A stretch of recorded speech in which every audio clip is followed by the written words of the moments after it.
మరో బ్రేకింగ్ అంతోంది మనకి. దేవస్థానాల సంపదపై సుప్రీంకోర్టు సంచలన తీర్పిచ్చింది. దేవస్థానం సంపద దేవునిదే అని స్పష్టం చేసింది. ఆ డబ్బును సహకార బ్యాంకుల మనుగడకు ఉపయోగించరాదని తేల్చెప్పింది. దేవస్థానం డిపాజిట్లను తిరిగి ఇవ్వాలన్న కేరళ హైకోర్టు ఆదేశాలను కేరళ సహకార బ్యాంకులు సుప్రీంకోర్టులో సవాల్ చేశాయి. దీనిపై విచారణ జరిపిన న్యాయస్థానం కేరళ హైకోర్టు తీర్పులో తప్పేమీ లేదని తెలిపింది.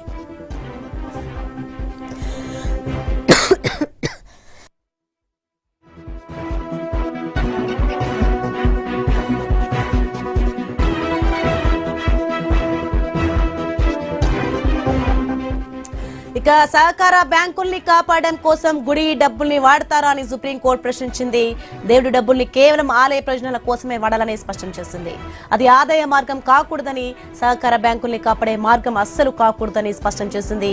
సహకార బ్యాంకులు ప్రజల నమ్మకాల్ని పొందాలని సూచించారు. కస్టమర్లను ఆకర్షించలేకపోవడం, డిపాజిట్లు తెచ్చుకోలేకపోవడం అన్నది సహకార బ్యాంకుల సమస్య అని తెలిపింది.